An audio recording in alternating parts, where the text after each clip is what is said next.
areas of focus are going to inform my presentation today. So hopefully you'll be able to take something away from that, both how to think about the self-supply when you have to, the builder self-supply when you have to actually advise a client on it while it's happening, and also down the road when the CRA, I don't want to say inevitably, but likely is going to audit, how to approach that situation. And I'm going to be covering a few different elements of this today. So starting off with the context and what even are builder self-supplies, what are deemed supplies, what does that mean?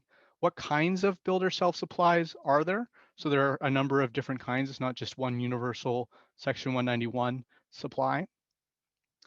That said, there are key requirements that are common to the different kinds of builder self-supplies, and I'll be going through all of those key and common requirements. It's very important to understand the timing of the tax and obviously how much the tax is going to be. So I'll be discussing how those work both in the prospective stage when you're looking at a self-supply that's either just recently occurred and you have to file for it, or in the controversy stage when you're at audit, objections, appeals, etc. And then we're going to do all the fun stuff, which is how to get rid of the tax, how to eliminate it, how to reduce that tax with some standard ways and some ways you might not be as familiar with. So we know that GST applies to taxable supplies in Canada.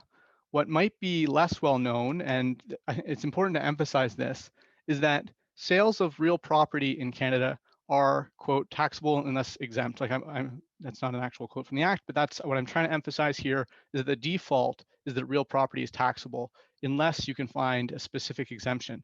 And a lot of individuals are not familiar with that rule because they're used to dealing with residential real estate and likely used residential real estate that they've lived in or someone has lived in previously. And there's a specific exemption that will cover most of those situations. So it's not that there's this specific rule that taxes sales of new or substantially renovated property. It's that these residential real estate properties are not going to be captured by the exemption. And that's an important way to think about this rule. Of course, a lot of builders know this already, and I'm calling this knowing enough to be dangerous. And they think, well, what if we get someone to move in? And if you get someone to move in, that's, you know, maybe clever for getting rid of the tax on the later sale, but that's what these rules exist for. And that's what's going to deem there to be a self-supply and a specifically what I'm calling a builder self-supply. And that's today's topic. What even is a self-supply though, and what is a deemed self-supply? So the rule I'll be talking about the most is subsection 191.1. You can see here, the builder shall be deemed to have made and received a taxable supply by way of sale. So effectively, that deeming a sale to be made and received is deeming the builder to have sold the property that he or she or it owns to themselves, and that self-sale is a self-supply. Just to be extra clear, a deemed supply is a fictional supply. This is not a real sale. It's an imaginary supply for tax and specifically GST, HST purposes. And Rob clarified, and so I should clarify actually also, when I'm referring to section numbers, this is actually not the Income Tax Act, of course. This is the Excise Tax Act. Most of these are all going to be in Part 9 for the GST, HST rules. But what I'm trying to emphasize here is that this is an imaginary sale. There might be another sale down the road, and that's not the sale we're talking about today.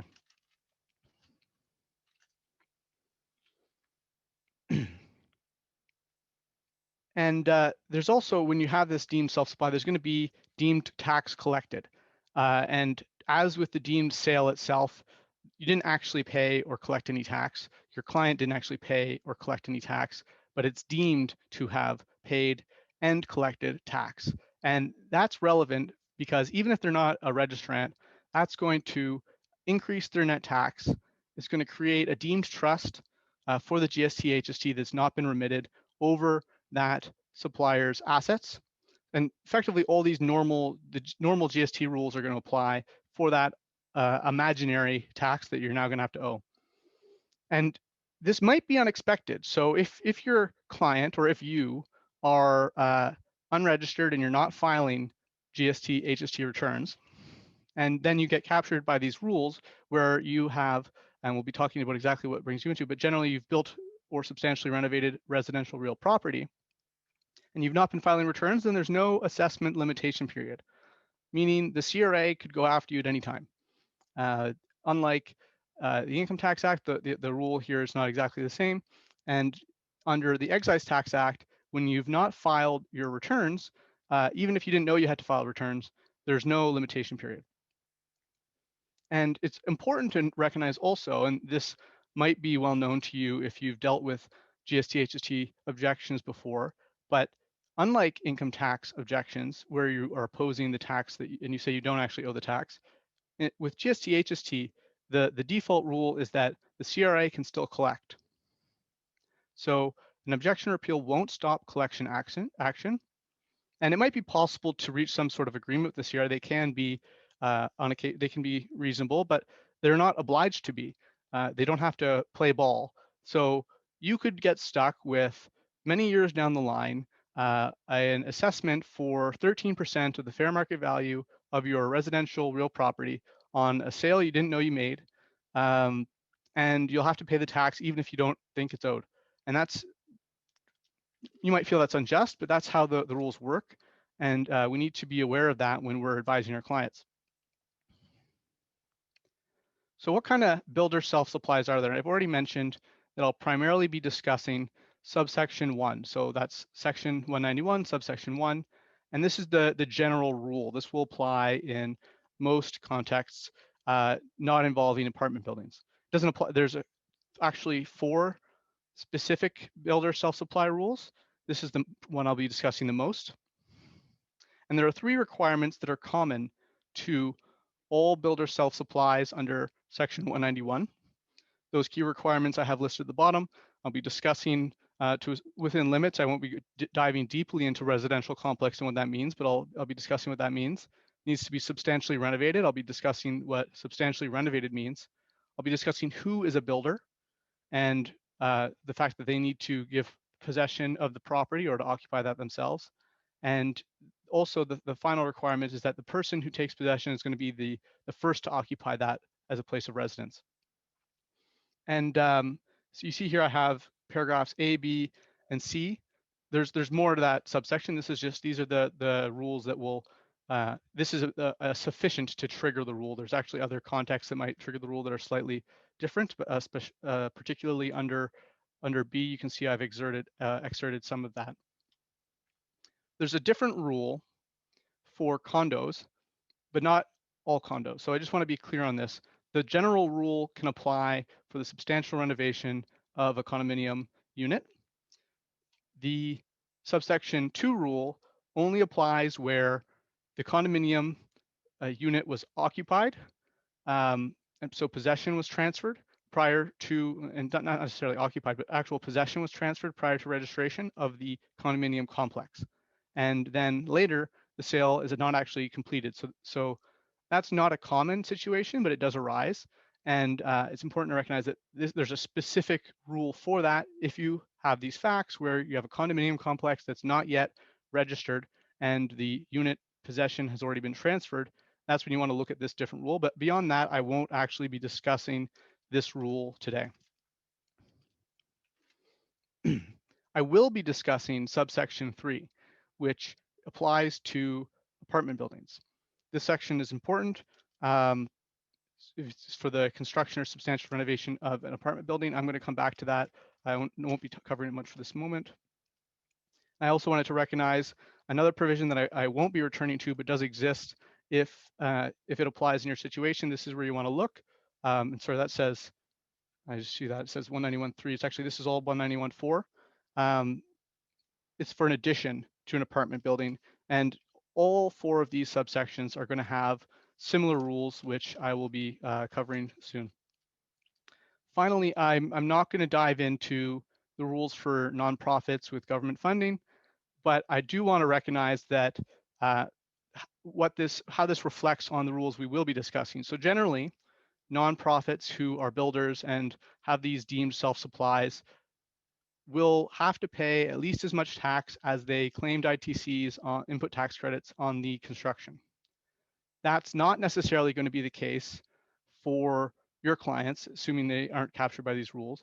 So this is actually a specific provision, 191.1, that is going to be applying it to nonprofits, but otherwise it's not, just because your tax is that on your deemed self-supply is lower than the input tax credits you claimed on construction, maybe you didn't intend to build construct a building that was worth less than you spent to build it, but that doesn't mean that it's wrong in tax law.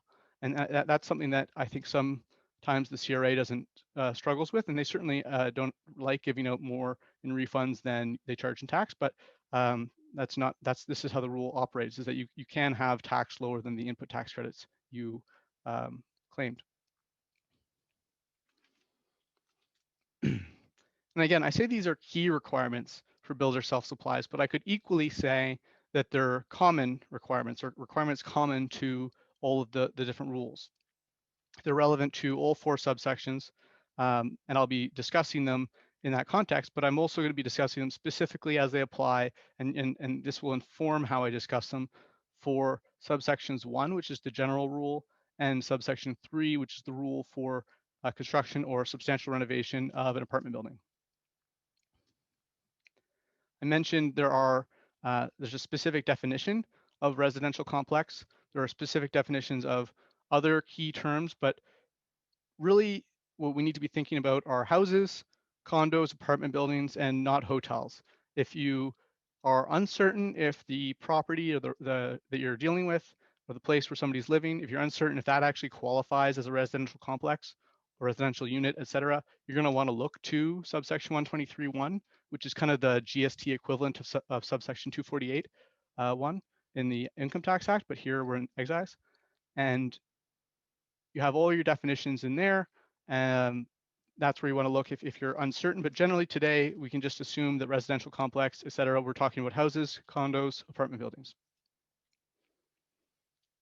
So this whole presentation, in one sense, is about substantial renovation. When you have the construction of a whole building, that's a pretty easy thing to identify. But substantial renovation has a specific definition that is not immediately obvious what that means. So we need to talk about that. And the important part in substantial renovation, the most important part, is this phrase I have underlined: all or substantially all of the building needs to be, and then I have this at the very bottom in bold, removed or replaced. Of course, it's all of the building other than the foundation, et cetera, and we'll be getting into that. So what is all or substantially all? Again, all is pretty easy, 100%. We all know what all means. What isn't as clear is substantially all. You are probably familiar with the CRA policy that substantially all means 90% or more, or over 90%. And I think Rob made a backhanded reference to that when he was talking about something needs to be over 90%. But what I'm going to emphasize later in this presentation, and I flagged this at the bottom, is that it can mean less than 90% in certain contexts. Of course, when you're talking about triggering the builder self-supply rules, you don't want to trigger those rules necessarily or right away. And sorry, I should close this chat, it's a bit distracting. And so you don't want to trigger those rules right away. So you're not going to argue that substantially all means less than 90%, but you might in other contexts want to make that argument, and that'll be open to you.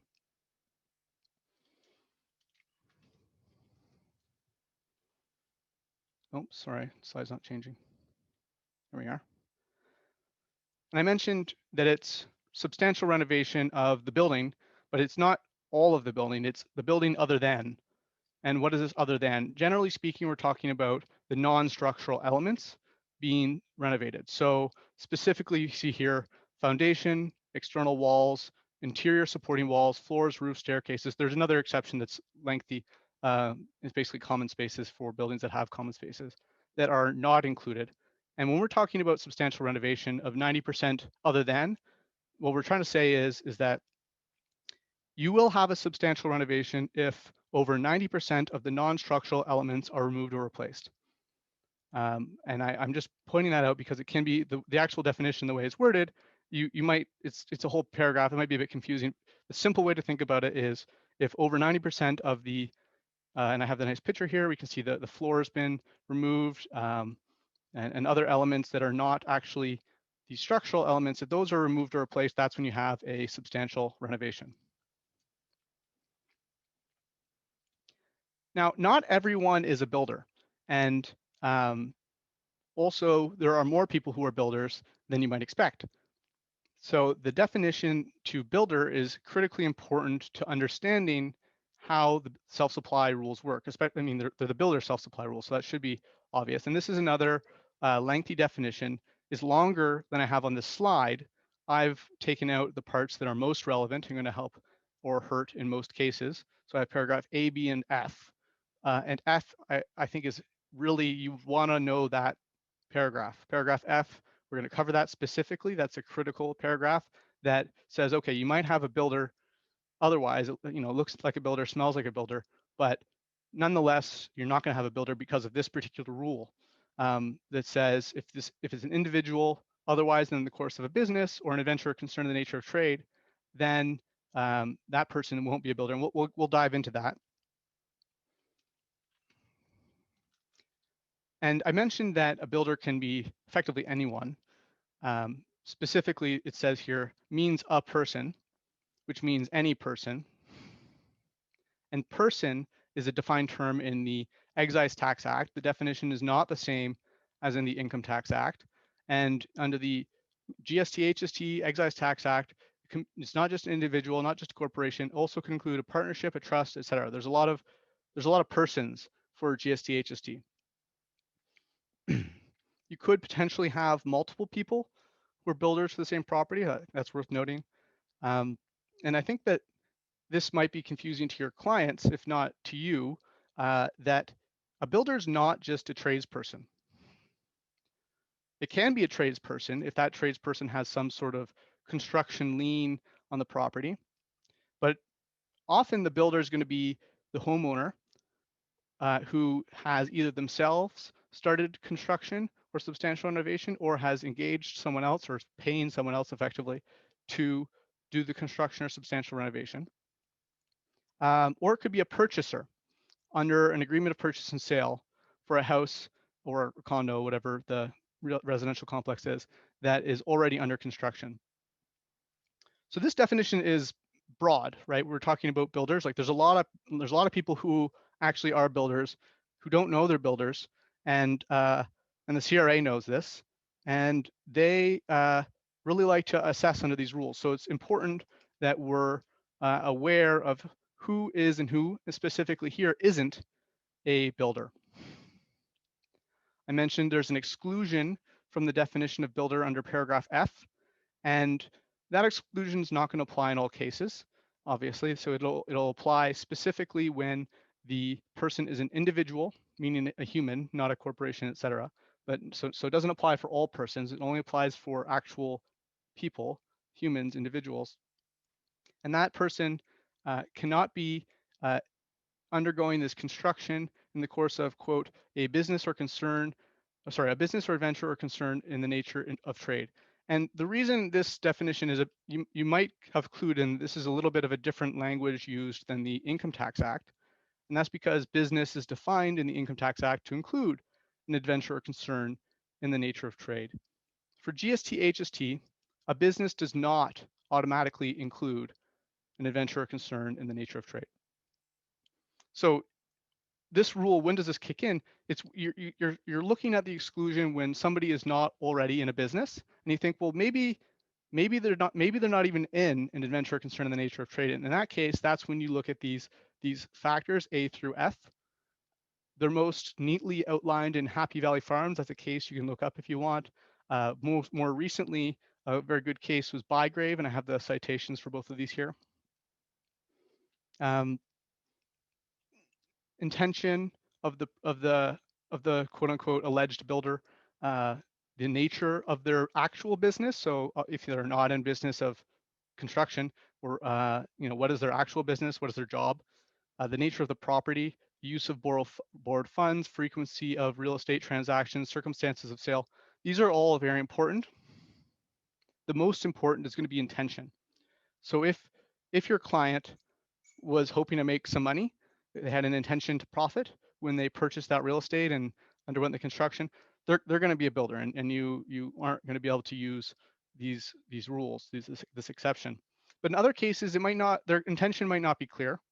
Um, and even if it is clear, you should be going through the other factors and making the best case possible for your client. Obviously, like you can't lie, but you can emphasize the parts that make your client not look like a builder. So if they're an accountant, uh, they're probably less likely to be a builder than a real estate agent, right? Neither of these people are actually tradespeople, but a real estate agent has this connection to the real estate industry. They are aware of when there's a rising market and potential opportunities to buy a fixer-upper and flip it. So it's going to be a harder sell to the CRA or to a court for that matter to say that a real estate agent isn't a builder. Whereas an accountant, maybe not a GST HST accountant who also knows the rules, but generally speaking, an accountant, a lawyer, somebody who's not directly connected to the real estate industry, it's going to be easier for them to say, I was just buying myself a house. I couldn't afford a fixed house. I had to buy a fixer-upper, and I fixed it, and then circumstances changed. It's also it's not going to be super relevant to emphasize this nature of property factor. The nature of the property is going to be residential real estate. In fact, when this rule comes up, you're probably dealing with a single family home, because apartment buildings are generally built by developers, and developers are in the business of making apartment buildings, et cetera. So they're not even going to be able to say, oh, I'm not an adventurer concerned in the nature of trade, because they're already in a business. A common one the CRA likes to look at is the use of borrowed funds. So it's common for the CRA to say, oh, you're highly leveraged. You didn't actually intend to pay that mortgage forever that's covering, say, 95% of the value of what you purchased and constructed. So really you're trying to make a profit and you're trying to flip it. And that might be the case, might not be the case. It's just a factor. It's not as important as intention. A big one that trips people up a lot is the house hopper rule. And sorry, I want to jump back. Intention is actually so important. There's this doctrine of something, it's called secondary intention. And that'll be relevant in a moment. That it's basically, even if you have a secondary intention, you might have bought the property because you want to move in, but if you have a secondary intention to make a profit, that can also sink your ship, if you will. But jumping to the frequency, so this is really for house hoppers who, in general, get hurt by these rules. So house hoppers are hurt by the subsection 191.1 rules, and in general, the builder self-supplies. It's not insurmountable. So there have been cases where someone might look like a house hopper, but they still win, and that's nice for the taxpayer, but it's not necessarily always going to be the case. And they shouldn't expect necessarily to win when you're trying to help them out. Maybe there's some expectation management there. If you see that they've had a number of sales in the past few years, or I have a history of sales that is publicly known, and the CRA is going to be able to find that. The really big one, the one that comes up a lot when you're dealing in the dispute context, and this is what your job as a professional, either an accountant or a lawyer, this is the one you're going to want to, I don't want to say focus on the most. Obviously, you need to look at all of the factors, and intention is still the most important factor. But this is the one where you're going to be able to add probably the most value, because the CRA is auditing your client. And the reason they're auditing your client is because the other factors probably already look bad. So they might know that the property has been sold recently, and therefore they're auditing you for the earlier period. Or they might know your client sold a number of properties, or maybe they even know your client's job because they're publicly listed as a real estate agent, and their name is out there. But that doesn't necessarily mean they're a builder. If you look to the circumstances of the sale, that can be very compelling to say, well, actually, there's a reason for this particular sale, and they weren't trying to flip it. There's a reason that they had the substantial renovation. There's a reason that we sold previous properties. And if you can find those reasons, that can be very helpful. So some examples, and I mentioned the doctrine of secondary intention and how that can quote unquote sink your ship. Just because you get an unexpected offer, if you purchase a property, you substantially renovate, and then your neighbor sees what a nice job you've done and happens to have some extra cash and says, you know, I'll buy that off you next month or right away. And you've only lived there for a couple months, and they offer you a number that you think is too good to refuse. You didn't have any intention to sell, but now you've got this great offer, and you're like, you know what, I will. That's not going to sink your ship. That's a harder argument to make, but it is one that can and should be successful in the right facts. So you want to know why they have actually bought the property. You want to know their life circumstances. And these are things that the CRA can't know necessarily. They're not going to see them obviously and right away without asking the questions. And your client might not want to answer the questions right away. They might hire you. So therefore you have to answer the questions and find the answers that you have to ask the questions, pardon me, and you have to get the answers that and emphasize the answers to the CRA that make your client, show your client in the best light. And it very well might be that a pregnancy was leading to a purchased home. They planned this out, so they're going to substantially renovate, and then, you know, not all families are happy, and sometimes even planned families aren't happy, and maybe there's a divorce or a struggling business, perhaps an unexpected offer, as I mentioned. These are all circumstances that can come up that can really explain away what seem like otherwise bad facts. Of course, these facts aren't always going to be there, and it's helpful if you can ask and get the documentation to evidence them. But if it is there, you want to make sure you know about them. So the timing of the tax I mentioned is very important. And I actually think this is key to understanding the builder self-supplies entirely. I think if you don't understand how the timing works, I think you don't understand any of what I'm talking about today. So I'm going to take a moment on this, and this really gets to the fact that you're not dealing with the actual sale there, because there probably was an actual sale, right? I said we're not talking about that sale, but the reason the CRA is auditing your client is probably because they saw a sale. They said, oh, your client purchased this property in 2016 in January and sold it December of 2017. Like, that's a pretty tight turnaround. You hardly had time to build it in that time, and I see that it has been, you know, entirely substantially renovated or torn down and rebuilt. So it's not that later sale that's triggered this audit. It's the actual first occupancy following substantial completion. And technically, you could have substantial completion come second. That usually doesn't occur when you're dealing with subsection 191.1. It does occur sometimes, more often, when you're dealing with apartment buildings.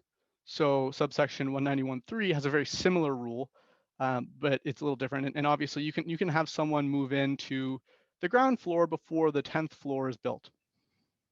And in that case, you're going to have you're not necessarily going to have tax yet, because you might not have substantial completion, which is one of the prerequisites before the tax is actually triggered.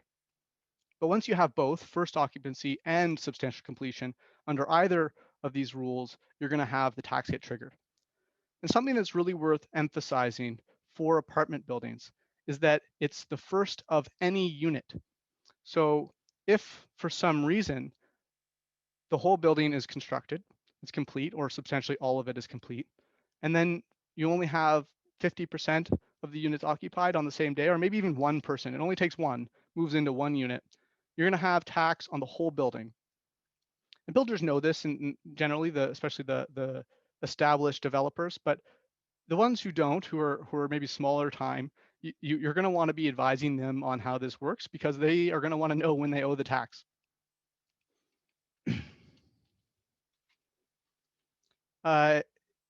There's also, for apartment buildings, another special rule where you have deemed substantial completion.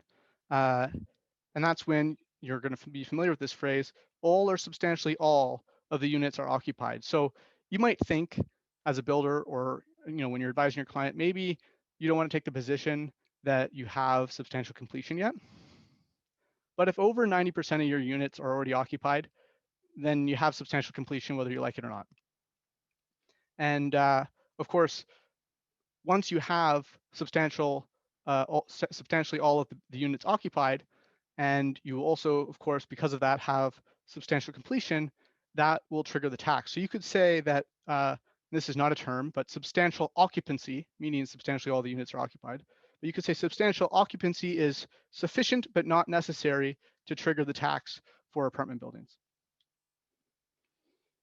The term fair market value is maybe an obvious one in some respects, but it's less obvious in others. And it's the basis for the tax. So we want to understand exactly what fair market value is. And it's defined. Whenever there's a definition in tax legislation, you want to make sure you're reading that definition. Unfortunately, in this case, the definition of fair market value is a circular definition. There's a nice little part added where it says without reference to any tax excluded by section 154. That's not helpful in almost any case. It has come up, and it actually does come up on occasion here. I'm not going to dive into that now, but really it says fair market value means fair market value, and you say, okay, that's great. Where do I look? Case law. Best case for that, in my opinion, here is Henderson.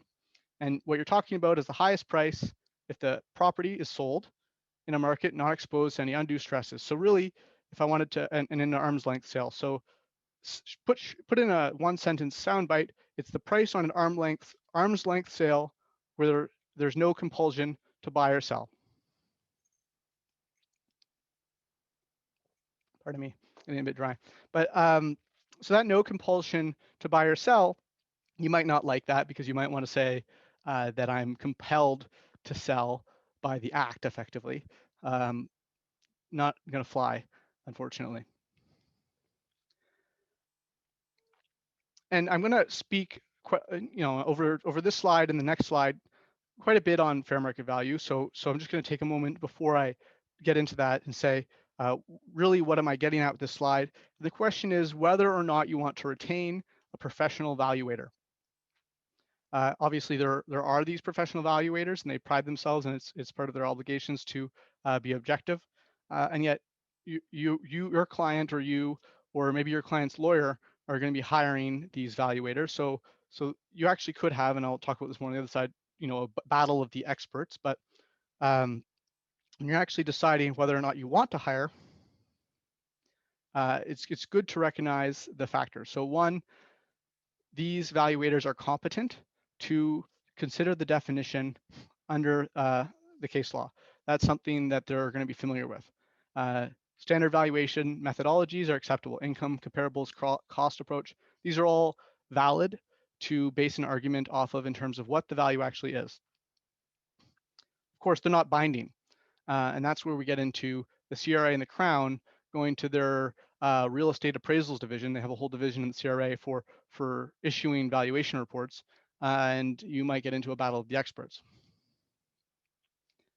I also want to note, and I kind of hinted at this, that it might be worth the lawyer retaining the professional evaluator in an actual dispute context. And that has to do with the fact that, especially if the client has already retained or done their own valuation, perhaps they have certain expertise because they're a developer, and they've self-assessed to the best of their ability. And now it's time you're at an audit, because there are often audits, and this section turns into a fight, often over fair market value, where the CRA wants to up it and you want to keep it where you had it. In that case, the lawyer might need to retain the evaluator to inform their legal advice, and that might have certain benefits just because of solicitor-client privilege. Something also to mention is that, and I've hinted at this, is that you're not under any obligation to hire an evaluator. There's no requirement under the GST-HST legislation to hire an evaluator, and the CRA might wish that everyone did, and they might wish that these evaluators gave higher prices, but that's not how the law works. And now we're talking about when the fair market value actually is at dispute. So this is when, under dispute, this is when you might actually want to hire a lawyer, either in addition to or maybe even without necessarily hiring a evaluator. And a lawyer and evaluator, as I kind of mentioned, like their expertise is, if you can pluralize that way, their expertise each can complement each other. So there are certain, as I mentioned, methodologies evaluators are comfortable with and familiar with, and then there are a number of additional exceptions that fall within their competency, but they might not be familiar with how those work in specifically the GST-HST builder self-supply context. And if you get a lawyer that is familiar with that, they might be able to advise on certain adjustments that you can make, below the line adjustments type of thing that can be perfectly appropriate in the right context, but often legal advice is going to be helpful there. And I'm not going to discuss all these adjustments and elements that a lawyer can potentially bring, but I will briefly mention, an easy one is that the impact value, which you might think is fair market value, isn't necessarily fair market value. That's under the Ontario Assessment Act. There's a different legislative scheme for the factors that can and can't be considered. And I also want to mention that although the fair market value cannot be considered for with the seller or the buyer under any compulsion to buy or sell, it might be appropriate to consider the economic context of a rising market or an economic recession. And actually, both of those factors can be helpful in arguing in a certain context that the value at the time of self-supply might have been lower than the time of the later sale. Here's what everyone wants to hear is how do I, I'm caught by the rules. How do I eliminate the tax? How do I get out of this? And I'm calling this the 191.5 escape hatch. And that's because there's a lot of subsections that I'm mentioning. So you can think of this as the escape hatch provision. This is going to apply potentially if your client is an individual, so a human, they're a builder, and they've moved in. That's not sufficient, but that's all going to be necessary for this escape hatch to apply.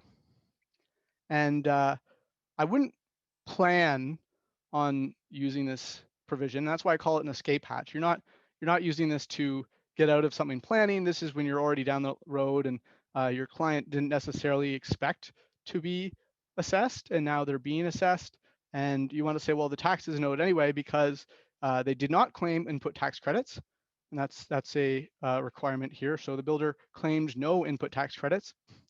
They're an individual, they're not a corporation, they're not a partnership, and they use the building primarily as their place of residence. And there's no other primary use of the property. So if you meet all those, there's a good chance you're going to actually qualify for this escape hatch, and you're good to go. There's another escape hatch that doesn't apply as often. It's only going to apply for universities, public colleges, or school authorities. And I won't cover this briefly, other than I only cover this briefly to say that if you have a student residence that's actually built by that university, et cetera, and not someone else, then you might be able to rely on this provision. And to be clear, both of these escape hatches completely eliminate the tax. They say that the subsections 1 to 4 do not apply. So that's very helpful. And we're going to go through the last few slides about reducing the tax. And before we get into how, I want to say when. When do you want to reduce the tax? And the answer, in short, is always. And that actually, you might think that's obvious, but it's not. Obviously, a builder who is established and has a business, they're a developer, they're going to know that they want the tax to be low because they know they owe it. But if your client, or if you believe that your client don't owe the tax, you might forget to try and reduce the tax. It's still a good idea to reduce the tax, even if you believe it's not owed. You might think that this person's not engaged in adventure or concern in the nature of trade. We discussed that. So that would be a pretty strong argument on the right facts that they don't owe the tax at all. That said, the CRA might disagree. In fact, if there's been a short period of ownership, they're probably going to for a while yet. And there's still, as I mentioned, this collection obligation that you're not necessarily going to be able to get rid of. You might be able to if you can reach some sort of security arrangement, but you want to reduce the strain on your client's cash flow. You're going to want to reduce your client's stress, and you're going to want to reduce the risk in the event that you're wrong. So even if you think the tax isn't owed, there are ways you want to consider to reduce that tax, even if it only applies in the short term. And that's value add as a professional service provider to your clients. The big one, and this is one that I think all accountants and perhaps other people, it's the easiest one in some ways, are going to be familiar with. It's also the most valuable, is the input tax credits on construction. And you might think, well, wait, I can't claim the input tax credits because I'm trying to rely on subsection 5, the escape hatch. And it says right there that I can't have claimed input tax credits. Don't worry about that. If you're at the audit or objection, you're already in a dispute, the CRA is required to audit to net tax. And you might have heard this before. There's a specific provision for it, subsection 296 sub 2. And this is basically what I'm trying to say here is, there's if you're in Ontario, real estate's in Ontario, the CRA is going to try and assess for 13% of the fair market value of that real property on this imaginary deemed sale. But you can reduce that 13% by effectively the tax paid on your inputs, right? So for anyone who doesn't work with GST, that's what an input tax credit is. It's the tax paid on your inputs that are going to be inputs to your commercial activity. And this will qualify. So if you are an individual homeowner and you pay a general contractor a huge sum of money, that's great. You just get one invoice. The invoice has the general contractor's business number. You give that over to the CRA, and they can reduce the tax owed on the assessment while you're going to object to it in the short run, and that reduces the strain on cash flow. There's another much less valuable, but still something potentially worth considering option for individual homeowners and who have triggered, or the CRA believes they've triggered, these self-supply rules. And that's the owner-occupied rebate under subsection 256. And similar to input tax credits, the CRA is required to audit to net tax for rebates that would have been available. So this doesn't work for apartment buildings. It only works for actual human builders, so not corporations, et cetera. And the key thing is that this builder has occupied the residence and there's no intervening occupation.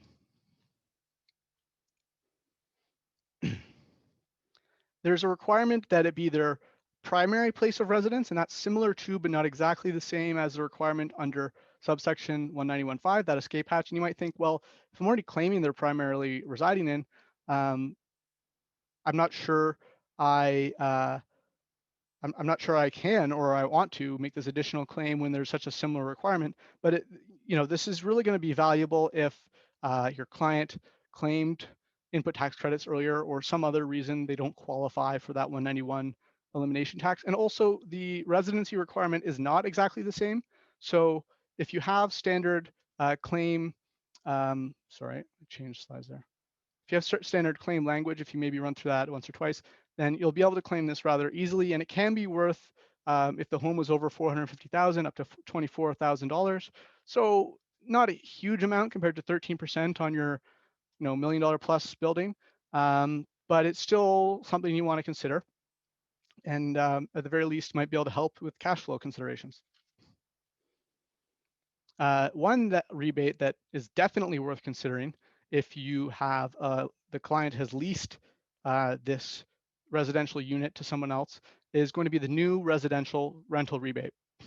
This actually can be highly valuable, similar to the owner-occupied rebate. If it's only a single residential complex and that's worth more than $450,000, it's gonna cap out in that case. Technically, it could go higher for lower FMV, but once you're over 450, it caps at 24,000. But it's for each unit. So if you have a number of units, you can start to add up. And in a 100-unit apartment building, you're not going to want to ignore that. The key requirement here is it's not just if you have a lease, but you actually need to be a, quote, qualifying residential unit that is occupied. Generally, that's going to require there to be a private kitchen, private bath, private living area. There needs to be a lease and exempt supplies through this lease of the residential property. It needs to be occupied under this lease for at least 1 year. And it's kind of more complicated than that. I tried to put a shortened version in paragraph D there on the slide. But generally speaking, what that's trying to say is there needs to be a lease for at least a year. What if you don't have a lease for at least a year in all of your units in your apartment building? Well, uh, hopefully, and this is where the substantially all comes back in a way that you want it to be less than 90%. Hopefully you can rely on subsection 256.2 sub 8, which says that where substantially all of the residential units in the apartment building meet that 1-year residence requirement, which is what I'm using as shorthand for that specific requirement to be a qualifying residential unit. But if you know, let's just say 90% for now, substantially all, if 90% meet that requirement, then all are deemed, so we're going to make believe that they actually meet that requirement. It doesn't apply for all of the requirements to be a qualifying residential unit, but it does apply for this specific 1-year residence requirement. And that's actually the one that's usually the trickiest to meet, especially if you're dealing with a very large apartment building, especially if maybe you haven't been able to rent them all out. Of course you want to, but you should, because you want to, qualify, as a matter of equity, but that, tax law doesn't operate that way. So there is this specific rule that you can benefit from. And as I mentioned, substantially all doesn't have to mean 90%. You might have claimed it and find out later, well, actually only 89%. And the CRA will give you a hard time about that. They will give you a hard time that under 90% have qualified. But you can and you legally have the basis to argue that less than 90%. Can I give you a firm percentage? No. There have been cases where substantially all has meant much, much lower than 90%. But once you start getting below, I'm not even going to give you a number. Like there's so much fluctuation there that really it's a matter of debate, and you want to make the argument if you're in the audit context to protect your client's rights. But I haven't seen anything lower than 70%, but even lower than 80% is uncommon. In the 80 to 90% range, I think you can make the argument, and the CRA is not going to like that. But once you get to the court, especially if you're dealing with the right facts and context. Context is very important. Then the courts might be willing to lend a helping hand, if you will. And if it's worth enough, then maybe it's worth pushing that far. But otherwise, you're going to want to get, for the certainty, you're going to want to rely on this when you have over 90%. But you can make the argument otherwise. That's the point here. And this is the last slide I'm covering. And this applies to, so this isn't for apartment buildings, but you might be required to repay the new residential rental rebate if you've claimed it and there's been a sale within 1 year of occupancy. So again, this doesn't apply for apartment buildings, and it doesn't apply in all cases where there's been a sale within 1 year. So specifically, there's not going to be a repayment obligation if the purchaser or a relation will use the property as a primary place of residence. But you're going to want to look at this up as soon as you see a sale within 1 year of the first occupancy that you're claiming the rebate for. You're going to want to understand this subsection more in depth, and you're going to want to understand what happened for that with that sale in case you need to repay. My name is Jesse Waslowski, again with Aaron Berlis, and thank you very much. Hi, Jesse. Thank you so much for your presentation. We have a few questions for you if you want to answer them. Yeah, for sure. I got to find those, I guess. Okay, so if the question is, if the builder is registered and files HST returns regularly, is there a statute of limitations for self-supply rules? Yeah, so it's not a different rule. It's just the limitation period is triggered by your filing of the return. So if you're not filing returns, including if you don't think you have to file returns, then there's not going to be the limitation period. And that's how the rule works. It's not like there's a different limitation period for builders. It's just often builders don't actually file because they're people who own a home. They're you and me, like they're not developers necessarily. Okay. So for apartment buildings, you have to pay the HST at the first occupancy or substantial completion, but no later than 90% of occupancy of the buildings. How can you delay paying the tax until 90% occupancy? And can you give an example of case facts that would support that? Well, the delayed, so if you have like occupancy is easy, right? So you know when someone's moved into a building. Um, the arguably the trickier one is if you actually have substantial completion yet, because that's when you need both of those, as I mentioned, to trigger the tax. And if you have an apartment building, they're familiar with the term substantial completion probably more than you are. Usually if you have for a home like a regular home, you'll have the certificate of occupancy, and I understand that that's actually issued once you have once it's substantially complete. But that's a construction law question, and they'll be more familiar with that than you or I. Um, but it's possible, is what I'm trying to say, is that they will tell you, your client should be telling you when they have substantial completion. And if they don't know that, then I would get advice on that from a construction lawyer. Okay, thank you. And last question, in order to claim the rebate, is there a minimum time that you are required to own or occupy the property? So this is the new residential rental rebate. I don't recall. I believe I haven't had to deal with that. I believe the answer is no, but I would have to. I'll look into that, and I'll email something so that we can email something to you, Rose, so that we can add that later on. Thank you, gentlemen. Now on to our next presenter, Joe Figliomeni, who's a tax manager at Fazzari Partners. Joe joined us in 2014 and qualified for his CPA/CA designation in February 2017. With several years of experience, Joe has developed significant expertise in the field of taxation, with an emphasis on owner-managed corporation and small and medium-sized business. Joe completed the CPA's Canada's in-depth tax course in 2019 and is currently pursuing a TEP designation with STEP Canada. Joe has been a member of the Canadian Tax Foundation since 2015. He contributes and writes articles for publications and newsletters, providing insights to many different tax-related topics. And without further ado, Joe, take it away. One second here. I'm not sure if my screen is sharing. Yes, we can see your screen, your full screen. All right, 1 sec here. Just gonna get the presentation mode going. I might have to move it over to another window.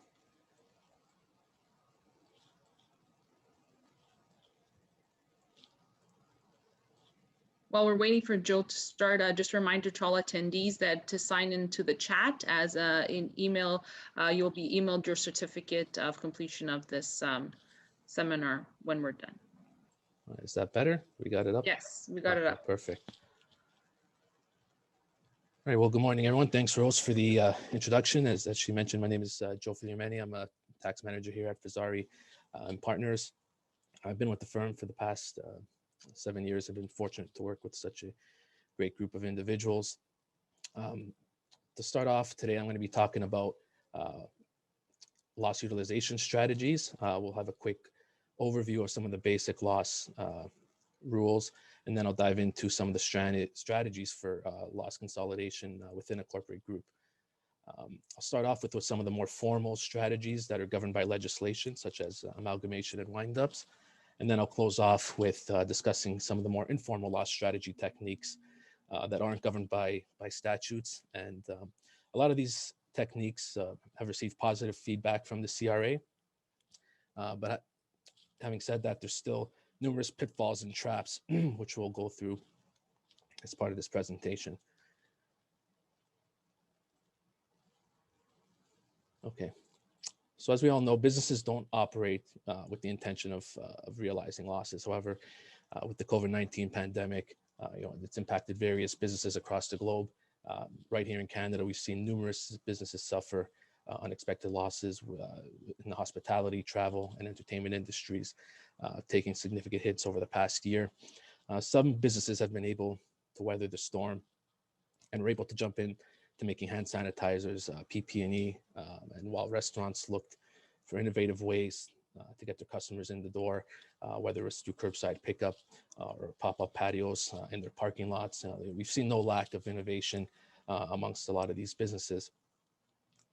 However, not all businesses have been able to bounce back, or they're slowly starting to see see a recovery. So in light of this, utilizing and preserving losses has never been more important for our clients, and it's a crucial element in tax planning for them. So given these uncertain times, as advisors, we really have to be well equipped to implement these effective strategies to help clients utilize losses both within and outside of a corporate group. Joe, hate to interrupt you, but your slide hasn't changed. It's not? Okay, I don't know. There we go.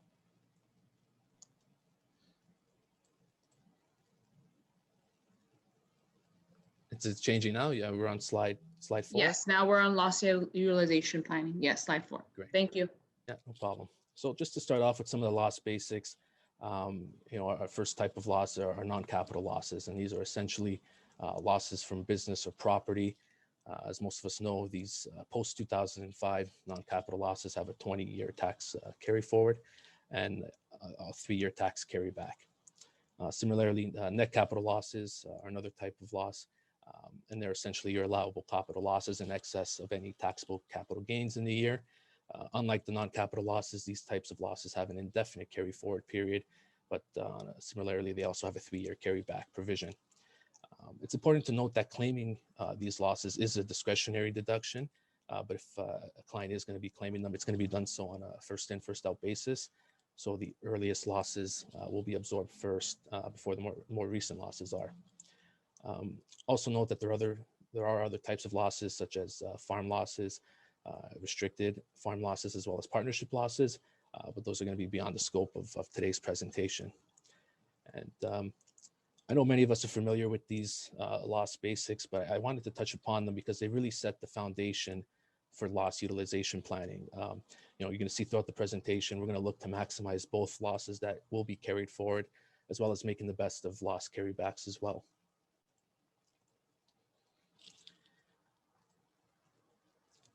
So with loss planning, there also comes loss restriction events. And these generally are designed to limit loss trading between arm's length parties, and generally applies when there's an acquisition of control by an arm's length person. The ability for that person to utilize post acquisition of control losses are subject to certain stringent tests.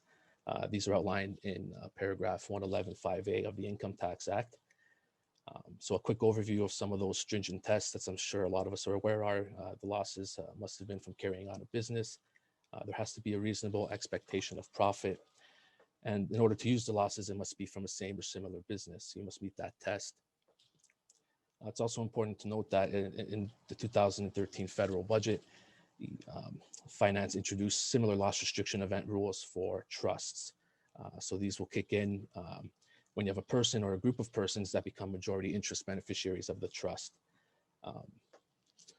The presentation is mainly going to focus on loss trading within a corporate group. So all the planning I'm going to discuss is not going to be subject to any of the loss restriction event restrictions. So I'm not going to focus on it in any more detail, but I just wanted to make everyone aware.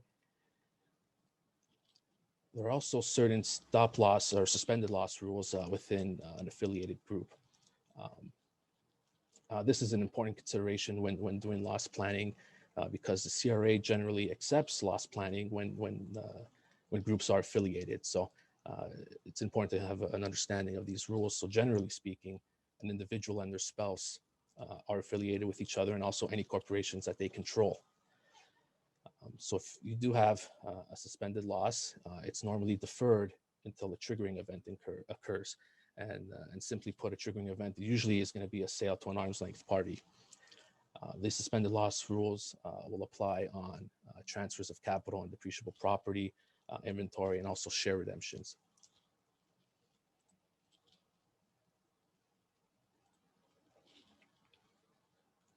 All right. So losses within a corporate group, as we all know, there's no tax consolidation in Canada. Each corporate entity files their own separate corporate return.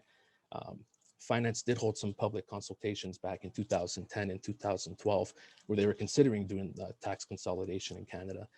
However, they decided it wasn't a priority, especially since there's already legislated loss consolidation methods provided for in the Act.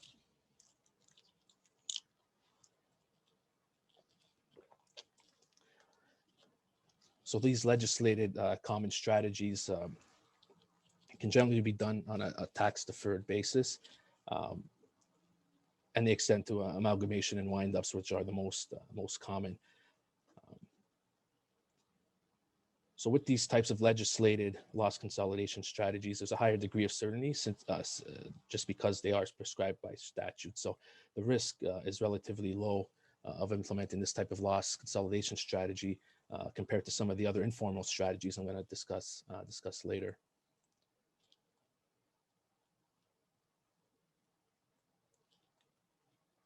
So just a refresher on amalgamations. There's a deemed year end of all the predecessor corporations on an amalgamation. So as a result of this, it's always best to align an amalgamation with the year end of the corporations. This is mainly done to avoid triggering a stub period and the acceleration of losses. This is because a stub period is going to be considered a full tax year for purposes of the loss carry forward provisions that we discussed earlier. An important rule on amalgamation is that the amalco is going to be deemed to be a continuation of its predecessor companies. That's governed by subsection 87 2.1. This is an important rule because the predecessor losses can be carried forward to offset amalco's post-amalgamation taxable income.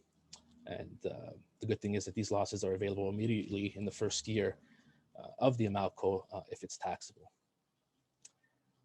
The downside with this provision is that any losses that are realized post-amalgamation it can only be carried back to the predecessors in specific circumstances, and these specific circumstances are outlined in 87 sub 2.11.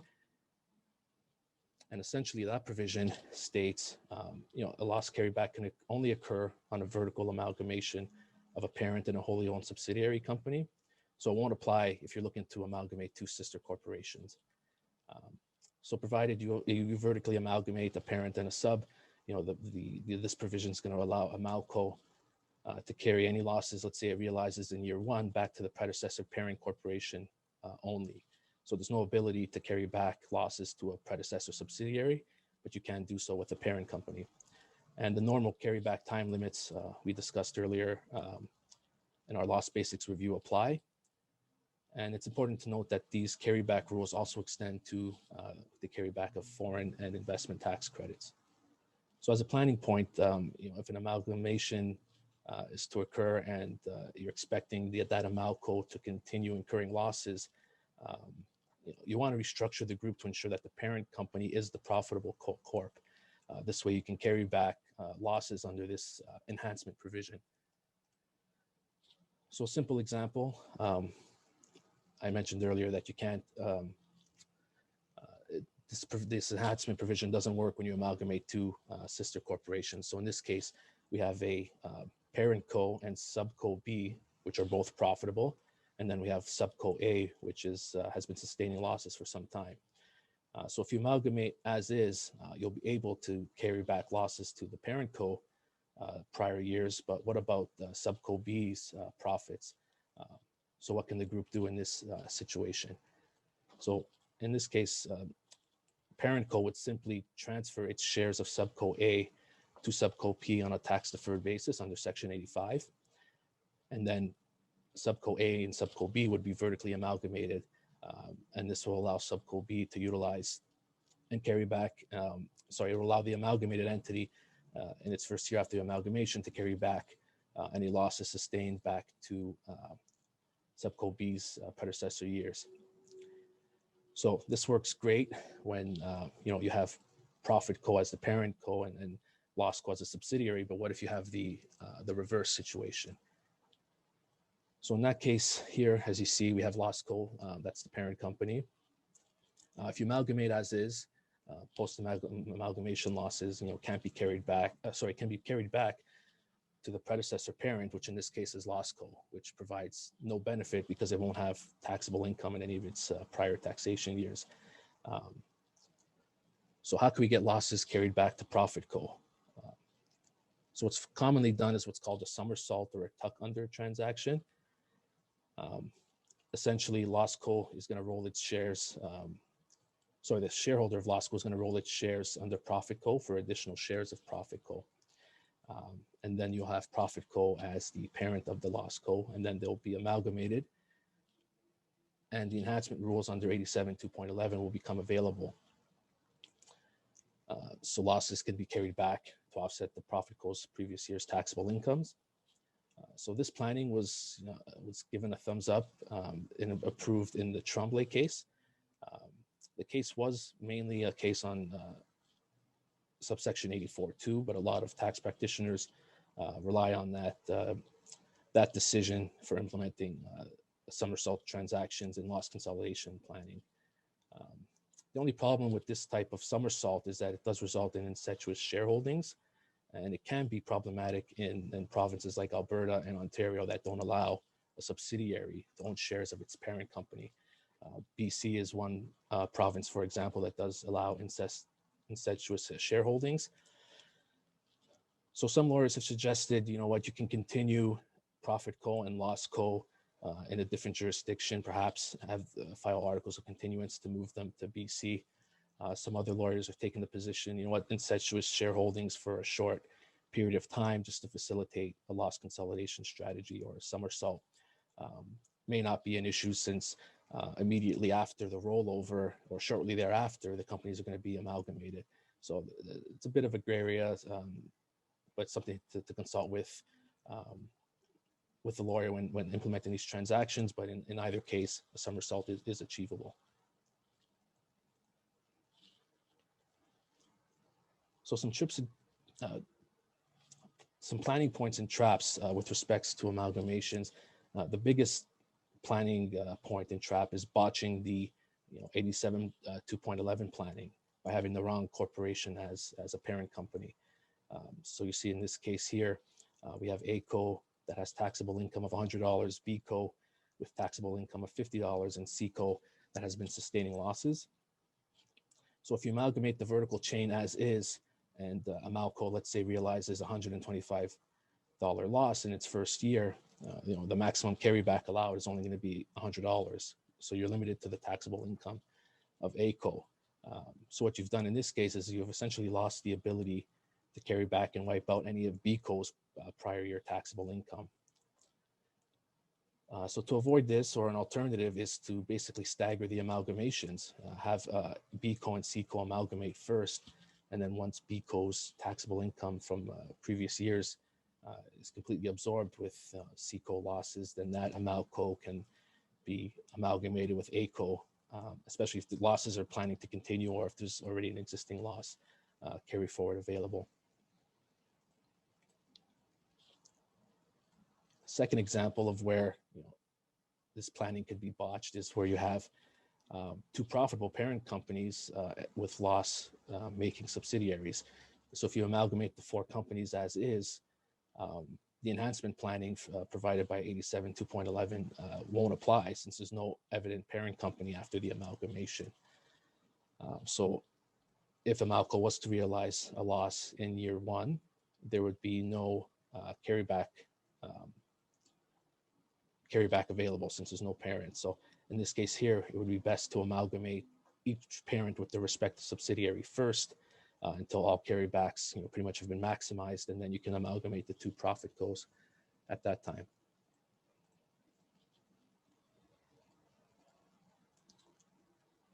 So the next legislated loss consolidation strategy is wind up.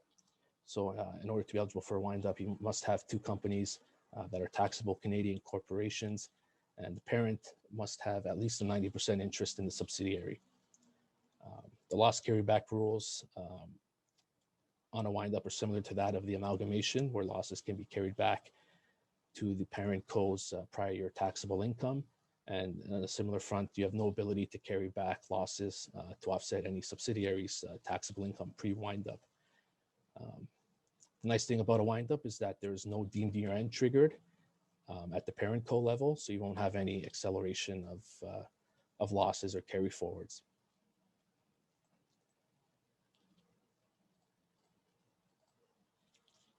Yeah, so as I mentioned, the parent can carry back post wind up losses realized to pre-wind up taxable income under the normal carryback rules that we discussed in the loss basic slides. the difference is the losses carry forward from the subsidiary. The timing that they become available to the parent company depends on when the commencement of the wind-up is taking place. It's usually available the first tax year after that, and it's defined as, or generally understood to be, the date on which the resolutions have been passed authorizing the wind-up and the dissolution. CRAs provided positive feedback that losses that are carried forward on the wind-up can be used by the parent company in the same tax year that the subsidiary is dissolved. So that's beneficial for the parent company. However, the downside is that losses that are incurred in that, let's say, stub period prior to the subsidiary co being wound up are not available until the following tax year.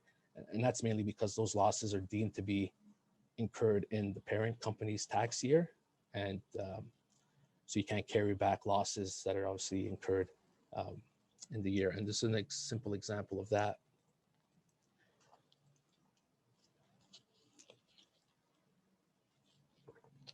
So assume we have a parent co with a December 31st year end and a subsidiary co with a June 30th year end.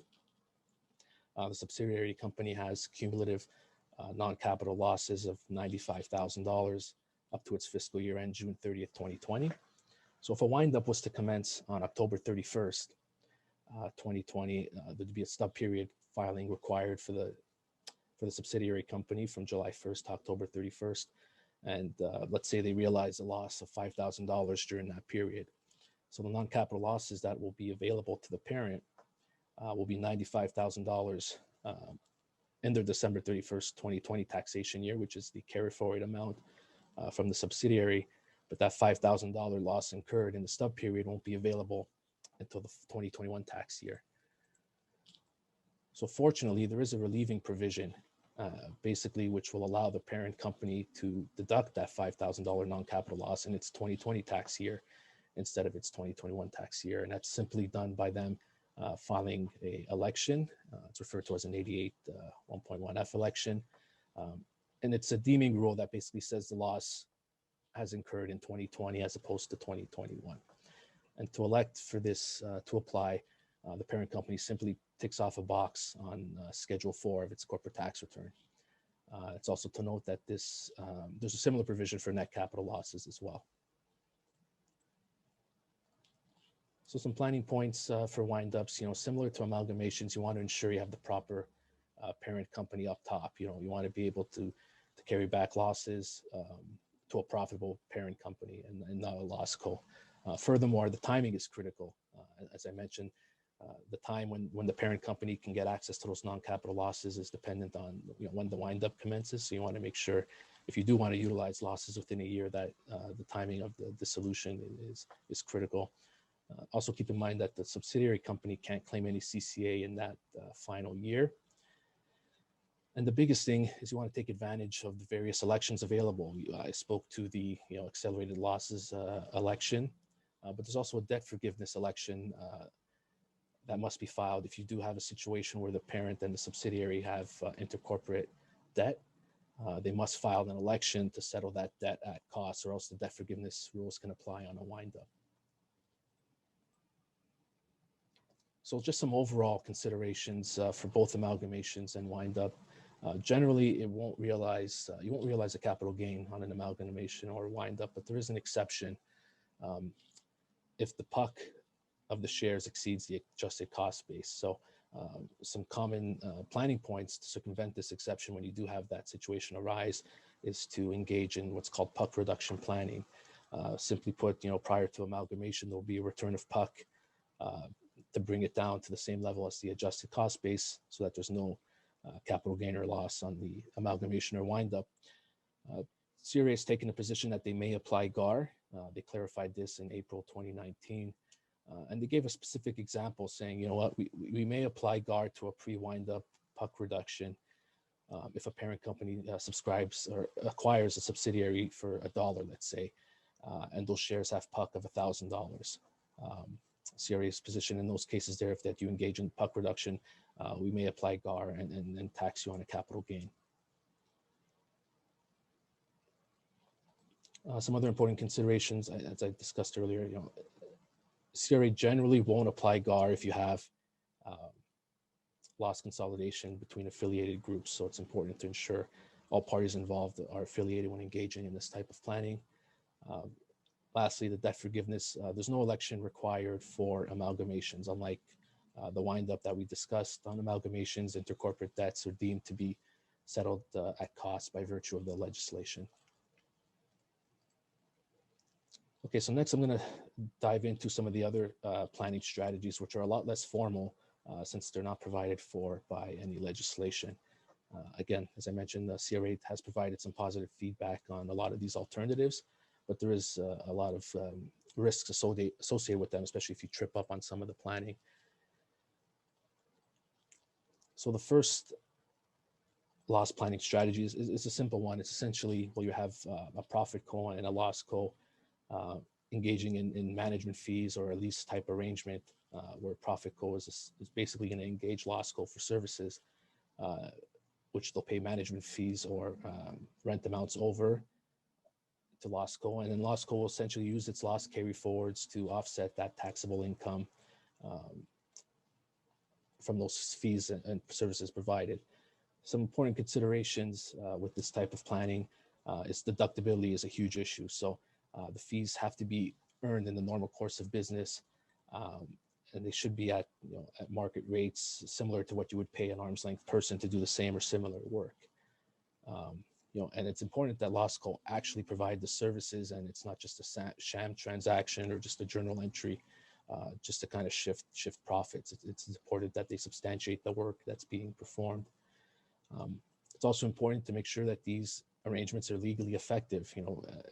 Encourage your clients to have written agreements, lease agreements, invoices drafted up to support and substantiate them.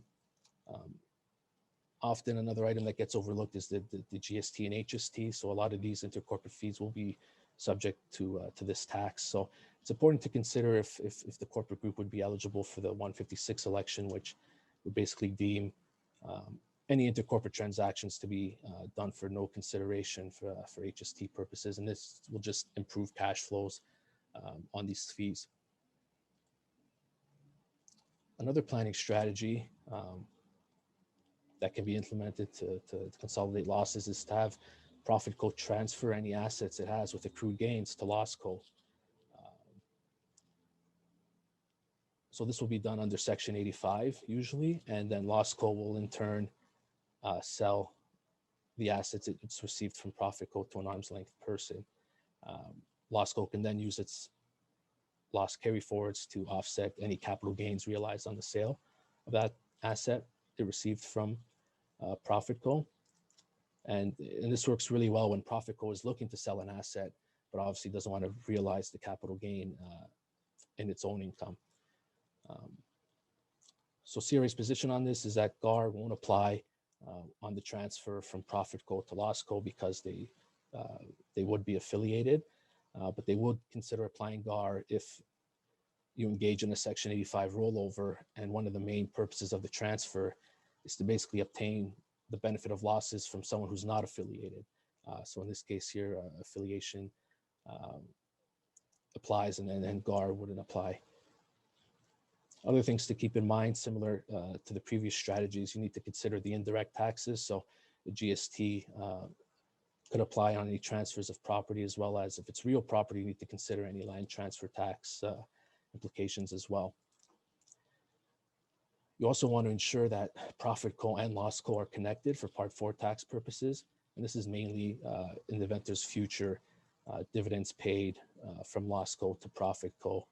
You want to ensure that Part 4 tax won't apply on those dividends. And lastly, 55 sub 2 is always a consideration when paying intercorporate dividends. So you want to make sure that that dividend is not going to get recharacterized as a capital gain. So although it's a fairly simple strategy, there are numerous considerations that have to be taken into account. So similar to transferring an asset with accrued gain, a profit co can also look to transfer a profitable business to loss co. In a similar manner, profit co will transfer the business to loss co under Section 85 on a tax-deferred basis. And loss co basically is going to operate the business with hopes of generating taxable income that they can offset with their accumulated losses. Again, GAR not applicable on this type of transfer because the group would be affiliated. But you need to consider the exposure. You're exposing that profitable business to any loss co-creditors. So there are some non-tax considerations that need to be made as well. And again, there's the indirect tax considerations such as GST and land transfer tax on any transfer of business property.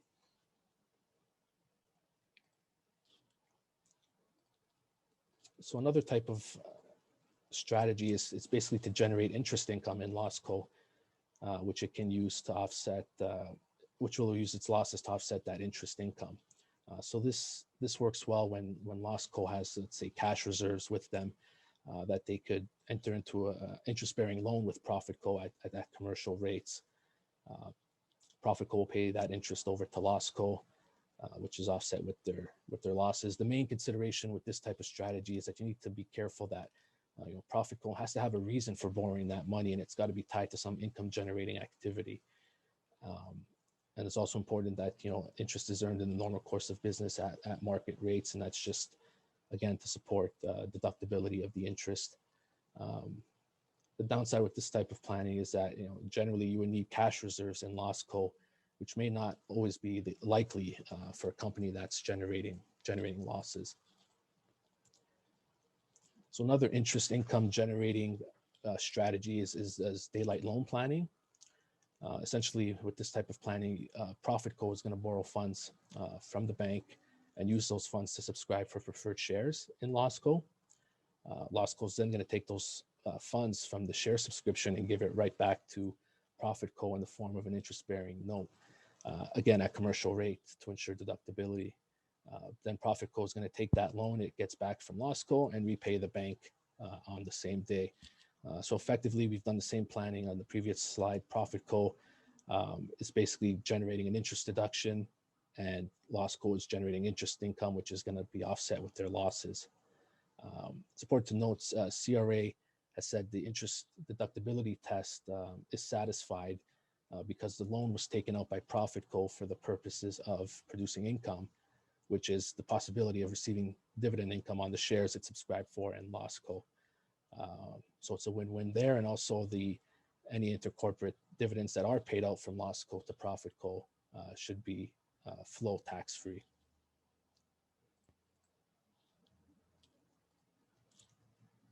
These are some other simpler type of interest loan planning. In the interest of time, I'm just going to skip over them, but take a read over them. There's some simpler strategies. The next one I wanted to touch upon. So in the strategies, we saw situations where you always had Profit Co as the parent company. So how do you get engaged in these loss planning interest income strategies when you have loss co as the parent company? So in these cases, we use what's called the preferred share debt loop. So essentially, instead of Profit Co borrowing the funds from the bank, it's going to be loss co, and loss co will then take the loan proceeds from the bank and issue a interest-bearing loan to Profit Co, again, always at commercial rates. Profit Co, instead of subscribing for shares in loss co, it's going to subscribe for preferred shares in new co, and then new co will take the proceeds from the share subscription and issue an interest-free loan to loss co. And then loss co, in a similar manner as the other example, will repay the daylight bank loan with the proceeds from NewCo. So essentially, we've achieved the same thing. You have interest income being generated in loss co and an interest deduction at Profit Co. With this type of planning, there are numerous considerations that have to be taken into account to ensure that this isn't offside. So, for instance, the first thing is CRA policy is that the principal amount of the bank loan it can exceed Profit Co's borrowing capacity. So, CRA will challenge the structure in the event that the amount borrowed exceeds their capacity. As we've mentioned throughout the presentation, loss co must charge a commercial interest rate to ensure deductibility. Furthermore, for Profit Co to be able to deduct the interest, they have to satisfy what's called the direct use test. And to do that, there must be a realistic expectation of dividend income on those preferred shares. So as a result, the CRA requires that there's got to be some kind of spread between the dividend entitlement rate on the preferred shares and the interest rate that's being charged. And they've confirmed in their interest deductibility folio that even a 1% spread is sufficient enough to satisfy this test. So since NewCo is required to pay dividends to Profit Co on those preferred shares to ensure that the interest is deductible, there's a problem because NewCo isn't going to have access to funds to pay those dividends. So what generally happens is that NewCo and LostCo will have to enter in what's called a keep well agreement, where essentially LostCo is going to agree to make contributions to NewCo to fund those dividends. CRA has confirmed that those contributions are going to be treated as contributed surplus for accounting purposes. They've also confirmed that no new shares are issued and no amount is going to be added to the stated capital of NewCo for such contributions. And CRA also confirmed that these contributions will not be taxable as income. So it's mainly just a way to allow NewCo to pay dividends to Profit Co on those preferred shares. The next requirement by the CRA is that the structure has to be unwound once LostCo has utilized all of its losses. So once it's generated sufficient, interest income on that loan, you pretty much have to break up the structure, and that's simply done by, NewCo would redeem the preferred shares held by Profit Co. The redemption proceeds are going to be satisfied with the assignment of the NewCo loan receivable from LostCo. So then you'll end up in a situation where LostCo and parent and Profit Co will have loan promissory notes between each other, which are offset, and then NewCo will simply be wound up into LostCo. Some favorable rulings from CRA on this type of strategy. They won't apply Section 55 since the purpose test isn't met. And the purpose test in that section is generally applies when you're trying to reduce the fair market value or increase cost. But CRA confirmed that the purpose of this transaction is to consolidate losses and not affect a reduction in fair value or increase in cost. So they won't look to apply Section 55, and they confirmed this at a 2015 Canadian Tax Foundation roundtable. They've also confirmed that GAR won't apply again because it's provided the group is affiliated. And the other main consideration is Part 4 tax. You want to ensure because there's going to be dividends and redemptions that there's no Part 4 tax that applies, and this is mainly done by making sure that a non-arm's length person controls NewCo. So in the example, even though Profit Co owns non-voting preferred shares and it wouldn't qualify directly as a connected corporation, because NewCo is controlled by LostCo and Profit Co don't deal at arm's length, Part 4 tax is avoided on any redemptions.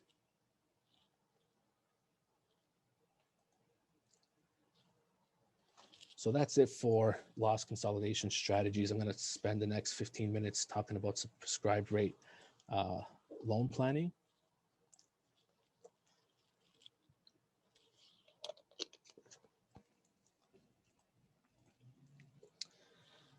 So quickly, just to go over the agenda, I'll start off with a brief discussion on attribution and some of the exceptions to attribution with respect to this type of planning. And then I'll jump into the prescribed rate loans, how they work, and then specifically talk about how they work in the context of using a trust. And then I'll close off by discussing how we can refinance existing prescribed rate loans. So just as a background, the attribution rules are in place to prevent inappropriate income splitting. So if these rules apply, any income or capital gain realized on that asset that was transferred will revert back to the transferor. There are some cases where attribution will cease to apply, and that's normally on the death of the transferor or if that individual becomes a non-resident of Canada. In the context of husband and wife, if there's a breakdown of marriage, spousal and corporate attribution will cease to apply at that time.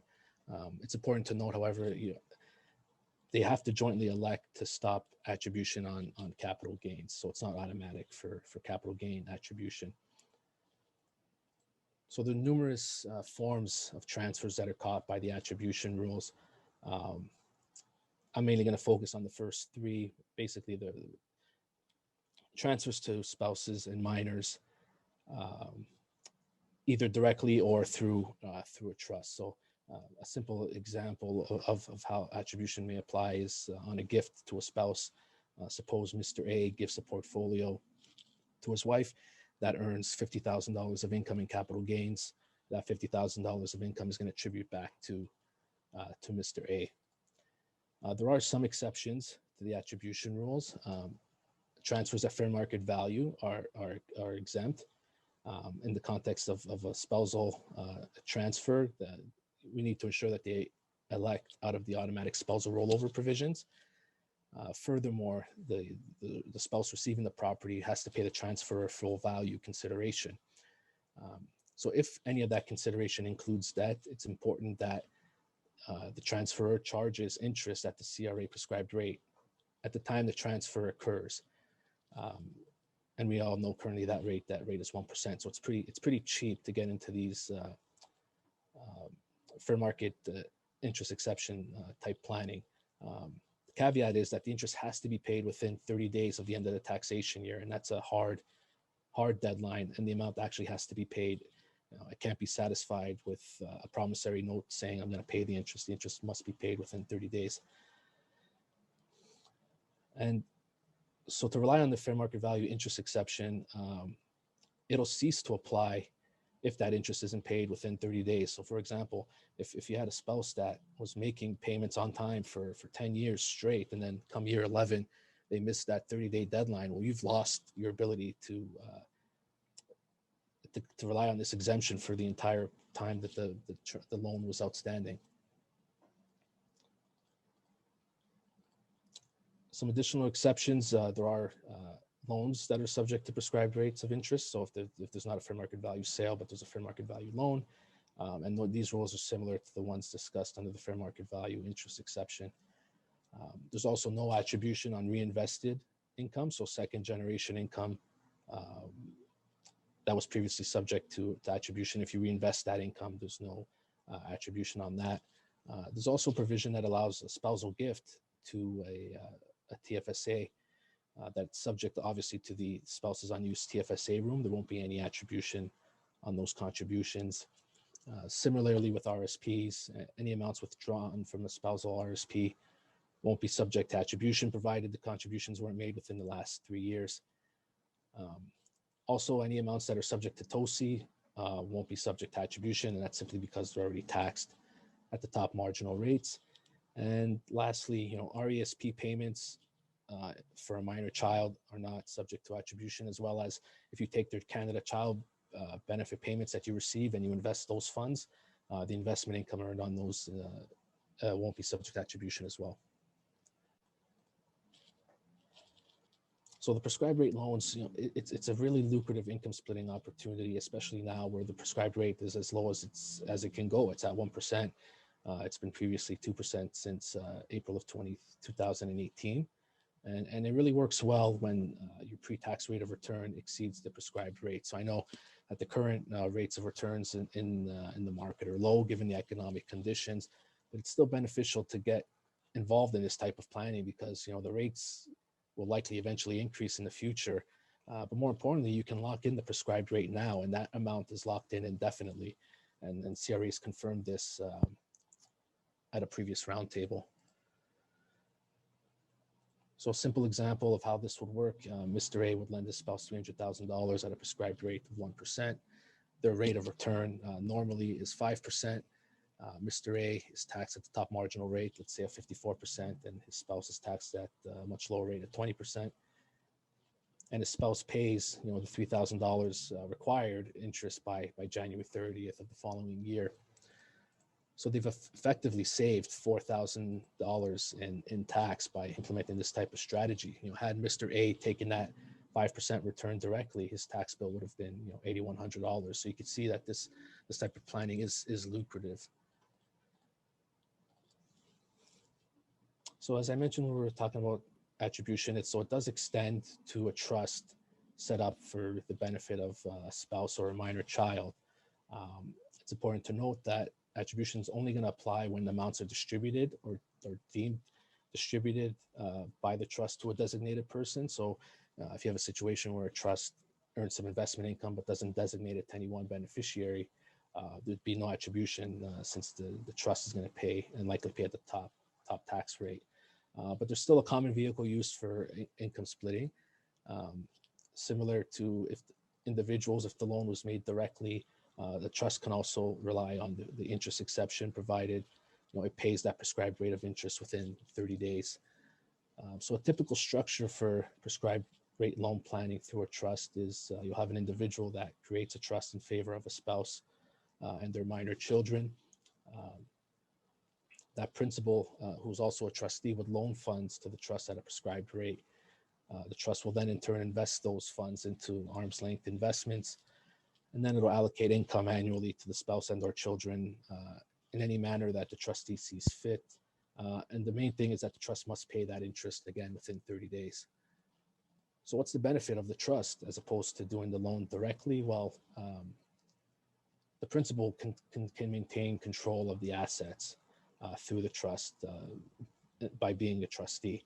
And it also gives them flexibility and the discretion to allocate income to the individuals and maximize utilizing their graduated rates. So you could choose not to give your spouse income 1 year if she does have other sources of income, and you can simply income split with the minor children.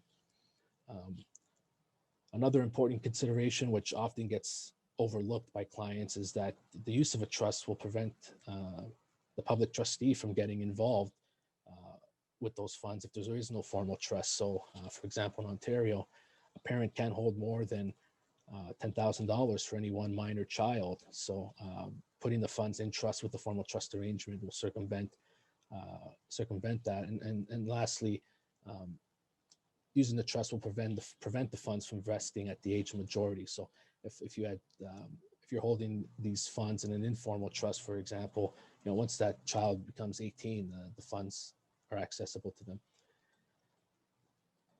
So some of the issues with prescribed rate loan planning, obviously we have to be mindful of the reversionary trust rules, which are an attribution rule, and also TOSI. It seems like we can't get away from TOSI, and it's here to stay. So it's always got to be something to be mindful of in all of our planning. So start off with the reversionary attribution rules. Generally apply where you have a settlor or a contributor retains rights over trust property, or they have the ability to determine who's going to benefit from that property. The implications of this rule applying is that any income or losses will attribute back to the settlor or the contributor. And also the trust loses its ability to roll out any trust property on a tax-free basis. And this can be problematic when you have a parent contributor who's also a trustee, since they have control and can determine who receives income and property of the trust. Thankfully, there is a saving provision. CRA clarified that a contributor doesn't include a person who has loaned money to a trust or sold property to a trust at fair market value. So with that comes some important planning points. You want to make sure you choose your settlor wisely for these types of trusts. It should not be the contributor in any case. You also want to avoid gifting the property to the trust, because then you can't rely on that saving provision that CRA confirmed, where that the contributor won't be subject to the reversionary trust rules because they've lent or loaned money to a trust at fair market value.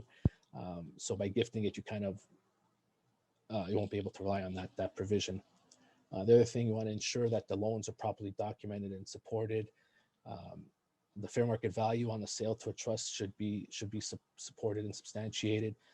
It is a non-arm's length transaction, so it's always important to ensure you have the proper backup or evaluation or an appraisal to support that. And again, the interest has to be paid on time. So quickly, just to touch upon TOSI, the definition of split income does include trust distributions. Generally will only apply if the trust is considered to be carrying on a business and there's a related person involved in operating that business. So again, this is problematic for a parent, let's say, who is involved in the investment activities of the trust and is involved with the investment making decisions. So the CRA threshold for carrying on a business is quite low. So this can be quite problematic when you're trying to use trusts to prescribe rate loan plan. There is a carve out for income that's derived directly from investments in public shares or mutual funds. So some practitioners have come up with the strategy that, you know, you only want to invest in public company shares or mutual funds. But there is a mixed view amongst the tax community as to whether or not that gets you out of TOSI. Some believe the related business trap basically trumps that carve out for investing in public shares and mutual funds. And then others believe, well, if I'm investing in public investments, you know, I don't have to assess whether or not it's a related business or not because I fall under this exception. So still a bit of a gray area. We don't have we don't have any court cases or CRA confirmations at this time, but it's something to be mindful of.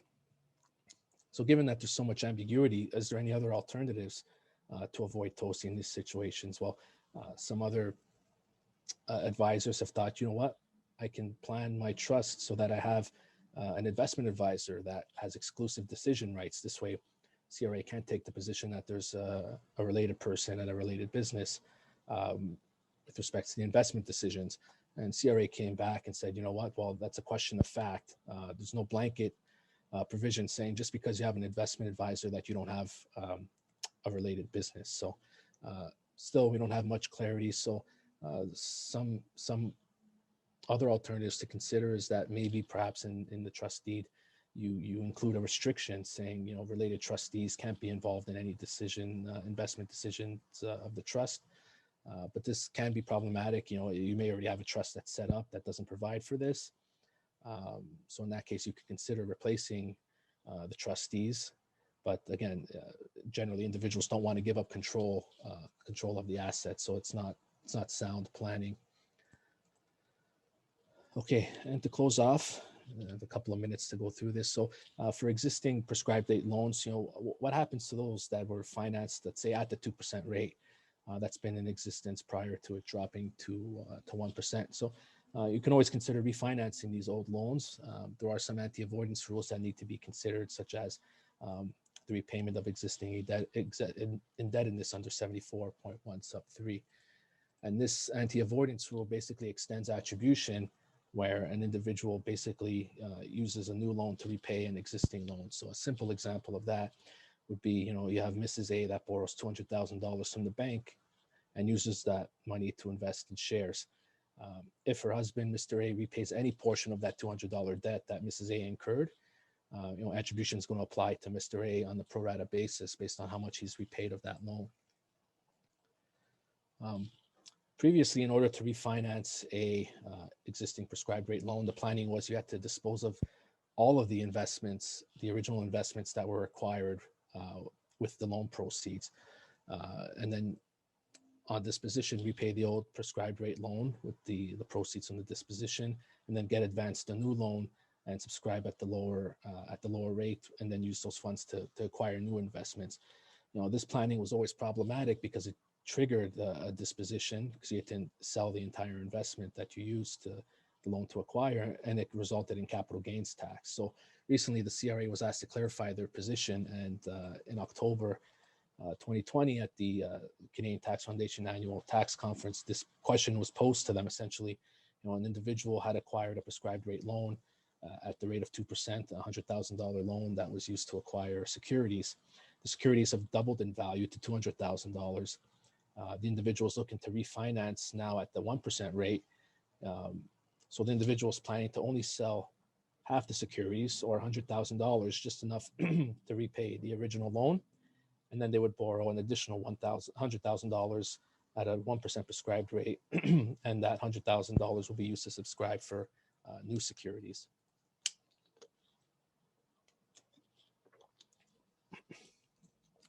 So the question posed to CRA was, can they confirm, you know, attribution won't apply to the original securities that were purchased with loan 1, and then if the conditions are met for the prescribed rate loans, would attribution not apply on the investments purchased with loan 2? And surprisingly, CRA provided a reasonable response and a favorable outcome. They basically said, yeah, attribution is not going to apply on future income earned on investments that were acquired using loan 1, since it was completely paid off using the proceeds from selling half of the portfolio. They also said that The fair market value interest exception can apply to loan 2 if all other conditions are met, such as the interest being paid and all that. So attribution won't apply on the second loan. And they also made a comment on that anti-avoidance rule. And they said, because loan 2 was not used to repay any portion of loan 1, you won't have the attribution extending to that second loan.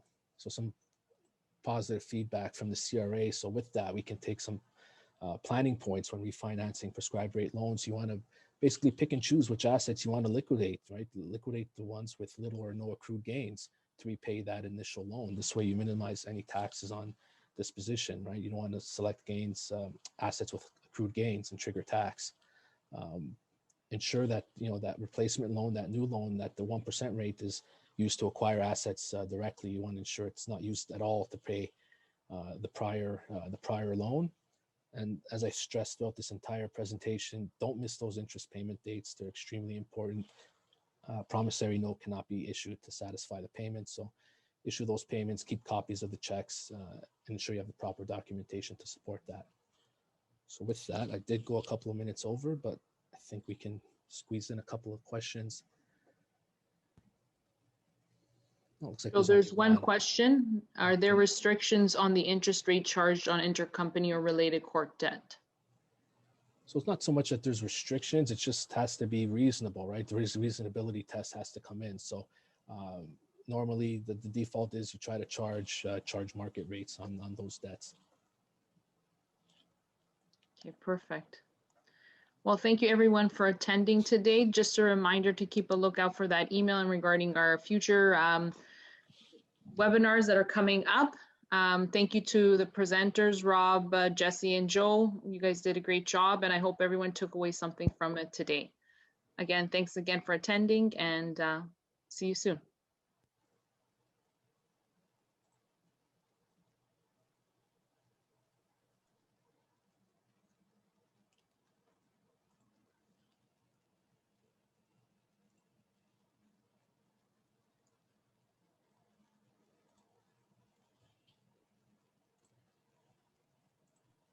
No reason you need me, right, Joe?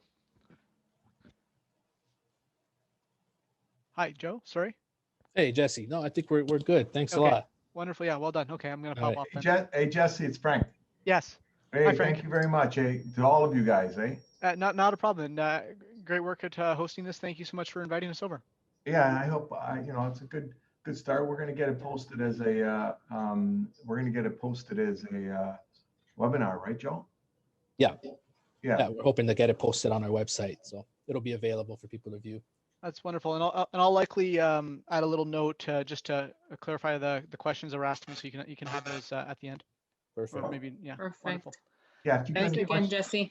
if you got any questions unanswered, you can put it up in a follow-up when you distribute the slides. I don't know how we're going to do it. We can say to everybody, here's the answers of those questions. I don't know. Yeah. No, we covered. We answered most of them, but yeah, Jesse, if there's any that you have to clarify. Yeah. I think the answers were clear enough, but I just wanted to confirm them because I didn't. I think the one I said I'd follow up on still. So. Okay. Great. Thank you. Have a great day, guys. Take care, everyone. Thanks. Bye. Bye-bye.